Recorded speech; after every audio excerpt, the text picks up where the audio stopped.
Hola fineros, bienvenidos a este nuevo episodio, hoy con un tema fantástico que se llama continuo, movilidad, estabilidad.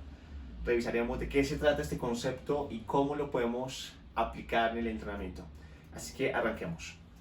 Para comenzar, esta conceptualización retoma un poco los trabajos de Vladimir Janda. Más adelante fue popularizado por Gray Cook y por Michael Ball. Ellos lo denominaron Joint by Joint Approach. Y en años más recientes, autores de la región como Ariel Couceiro y Jerónimo Milo se encargaron de seguir propagando esta idea que es bastante interesante. Digamos que este continuo de movilidad nace como una forma de poder observar y de poder evaluar la calidad del movimiento de una forma global y sistematizada. Es decir, saber si ese movimiento que está haciendo la persona está bien o está mal. Si las estructuras que tienen que ser móviles se están moviendo o si las estructuras que están estables realmente están cumpliendo esa función. Entonces nos da un panorama muy general dentro de la sesión de entrenamiento sin necesidad de un análisis biomecánico complejo, darnos una idea de cómo está funcionando nuestro cuerpo en un patrón en específico.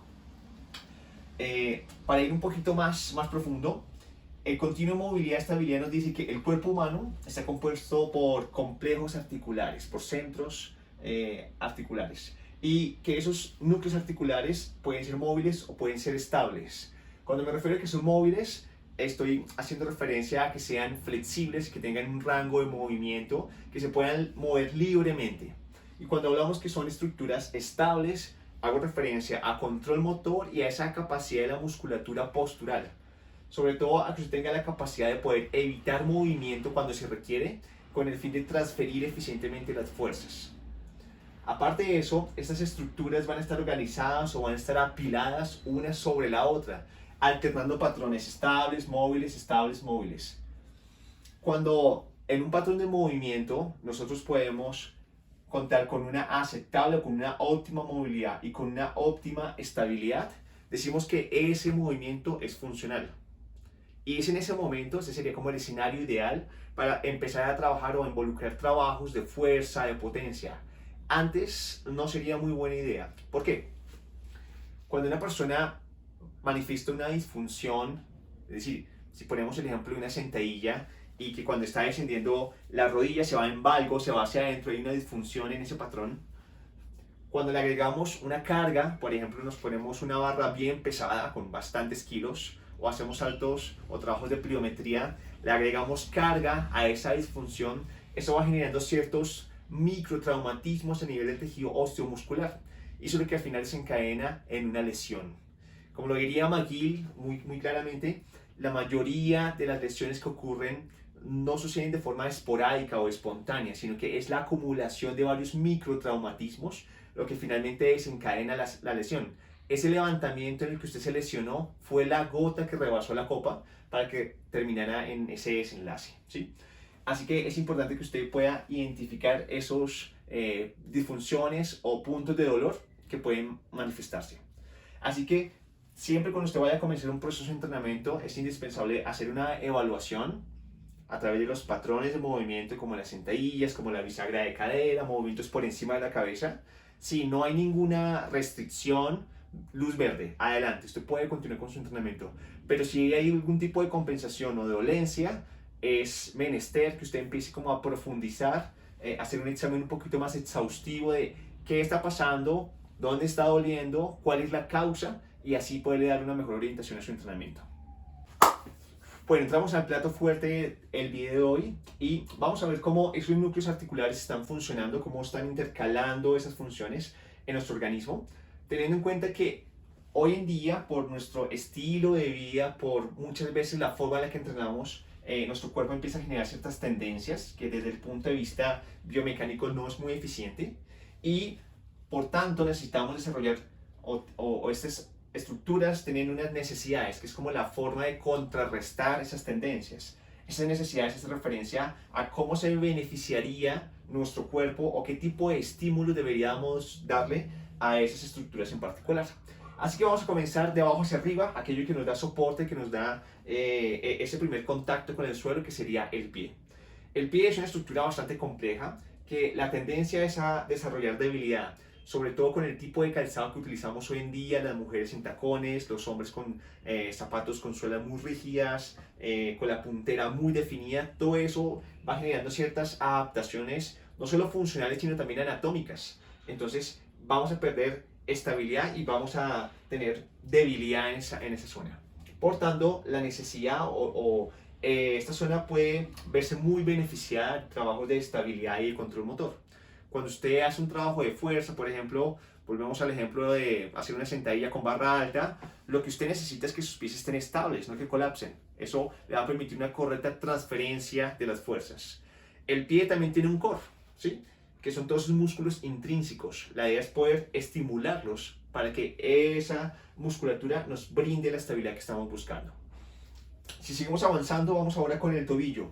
El tobillo tiene la tendencia a desarrollar rigidez y claramente la necesidad es poderle dar movilidad y flexibilidad. Particularmente ese ángulo de dorsiflexión, que es cuando yo acerco el empeine a la tibia, es lo que más vamos a necesitar, sobre todo si usted va a hacer una sentadilla profunda, si a usted le gusta correr. Tener una óptima dorsiflexión es clave para que usted tenga un performance o un correcto desarrollo de los movimientos.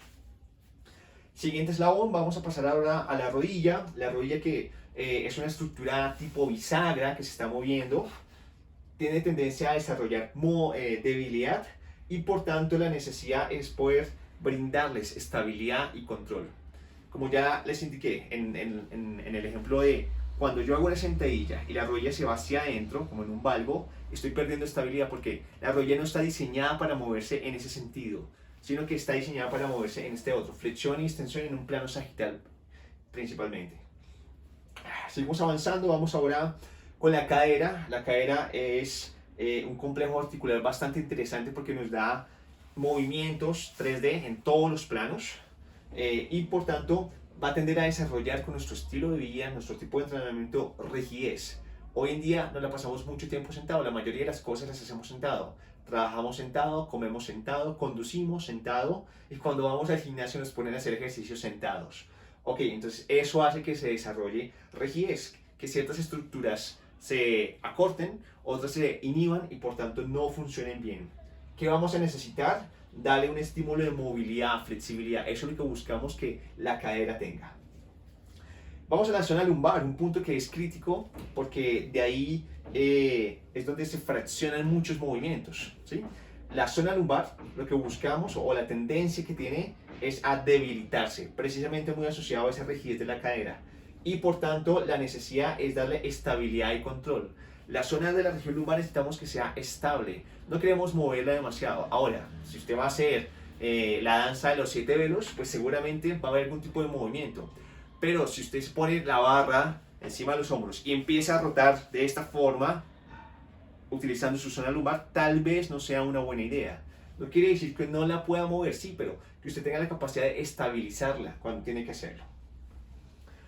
Vamos a la región torácica. Torácico dorsal es una región bastante compleja porque es una zona de soporte. No solamente está esa parte de la columna, sino que está todo ese caparazón, esas costillas, esos órganos que están protegiendo. Entonces de por sí tiende a ser muy rígida, tiende a ponerse rígida también con nuestro estilo de vida, ese patrón cruzado superior. Por tanto, nunca va a sobrar un trabajo de movilidad para esa zona. Hablamos de la región cervical media e inferior, estamos hablando prácticamente del cuello, una tendencia a la debilidad. Buscamos o darle un estímulo de estabilidad y control motor. Digamos que muchas estructuras nerviosas parte nos originan de esa zona y si esa zona está comprometida, de ahí para adelante hace que la máquina no funcione de forma correcta.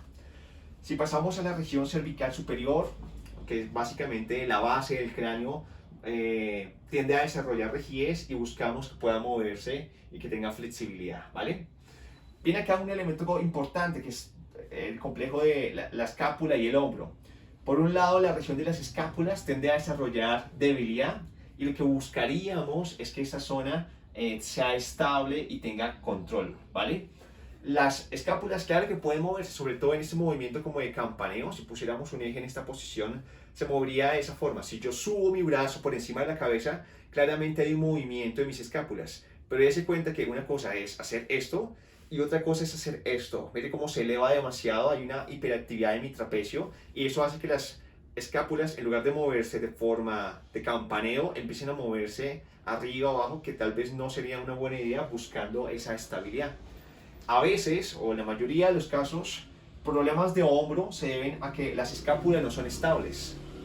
Y en el mismo sentido, las escápulas no son estables muchas veces porque la región torácica está muy rígida. Entonces es una conexión entre esos puntos lo que hay que tener en cuenta de en dónde está la falencia, qué es lo que está fallando, porque al final es como un efecto dominó. Si una ficha cae, de ahí en adelante va afectando los demás puntos.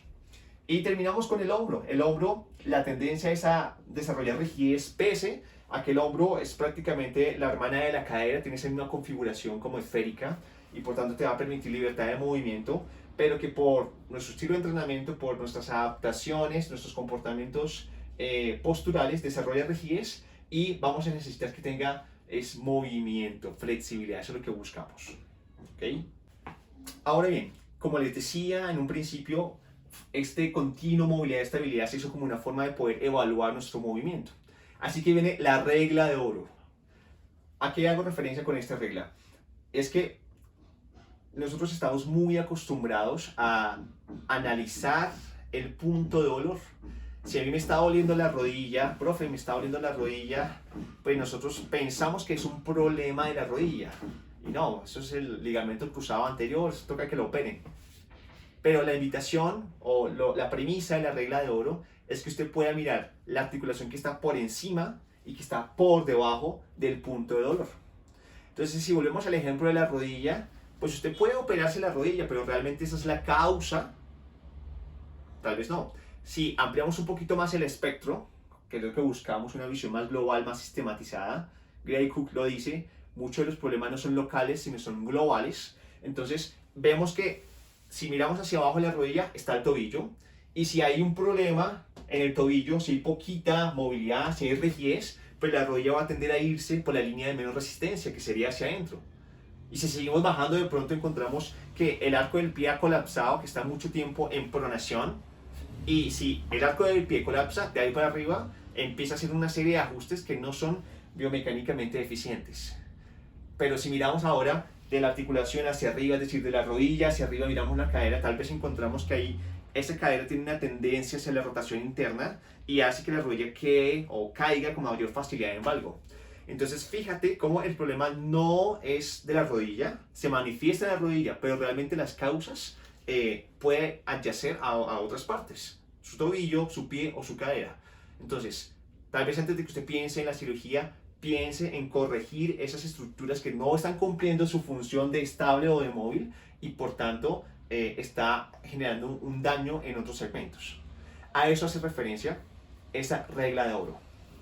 Si ponemos otro ejemplo, si yo voy a levantar una caja del piso, si usted está en el gimnasio le dirían eso es un peso muerto, vamos a encontrar que cuando yo tengo una estructura como la cadera, que debería ser móvil, pero que es rígida, que tiene cierto bloqueo, cierta rigidez, cierta inhibición, y yo puedo bajar solamente hasta aquí, su cuerpo va a completar la tarea. A él le interesa completar la tarea, entonces lo hace y mira lo que pasa con mi zona lumbar, empieza a moverse, se empieza a arquear para compensar esa función que no está completando la cadera. Entonces, muchos de los problemas de la zona lumbar es producto a veces no de la zona lumbar, sino de la estructura por debajo, en este caso la cadera que no se está moviendo bien, o de la estructura por encima, que sería toda esa región torácica, que tampoco está cumpliendo su función. A eso hace referencia la regla de oro de mirar la articulación por encima o por debajo. Equipo, en resumen, continua movilidad y estabilidad nos dice que nuestro cuerpo está conformado por unos núcleos articulares, núcleos o complejos articulares. ¿Por qué complejos? Porque no solamente es la articulación, son los músculos, son los ligamentos, son las fascias, las estructuras que permiten el movimiento. Y que esos núcleos pueden ser móviles o estables y están organizados o apilados uno sobre el otro, alternando sus patrones de movilidad y estabilidad. ¿Sí? Cuando una estructura móvil pierde esa característica, las estructuras que están por encima o por debajo, que son estables, van a tener que volverse móviles para compensar la función que no está cumpliendo la estructura móvil. Eso es lo que nos dice este continuo de movilidad. y ya vimos cómo se comporta cada una de las estructuras. Bien, ahora van a ver acá una imagen, algunos lo llamarán snatch, a otras personas overhead squat. Bueno, es un patrón de sentadilla con las manos por encima de la cabeza. Ese es un claro ejemplo de cómo ese continuo movilidad, estabilidad tendría que aplicarse para que usted pueda hacer ese movimiento bien. Si comenzamos a analizarlo, ¿dónde? Pues desde el piso, empezamos a ver que sus plantas, todo el pie está estable, que el arco no está colapsado, ¿vale? Vemos que tiene una gran movilidad de tobillo, una gran dorsiflexión que le permite avanzar las rodillas sobre la punta del pie. Seguimos avanzando y encontramos la cadera que tiene una profunda flexión. Dese cuenta que prácticamente las rodillas y el pecho están en contacto, ¿sí? Su zona lumbar va a estar estable, no está redondeada, no está haciendo ese bad wind, sino que está estable. Su zona torácica está móvil, está en su completa extensión. La región cervical está cumpliendo su función, está en la posición en la que debe estar. A nivel de escápulas, el tipo no está en esta posición. Mire que hay un espacio entre sus orejas y sus hombros, ¿vale? Y sus codos, sus hombros están totalmente extendidos, no están en esta posición y están en completa flexión. A eso se refiere el continuo movilidad y estabilidad. Y esto usted lo puede aplicar en cada uno de los movimientos que haga. Peso muerto, swing, press por encima de la cabeza, push-ups. Cada estructura tiene que estar cumpliendo su función. Si no, alguna otra hará la tarea, pero no de la forma más eficiente. Espero les sirva este video.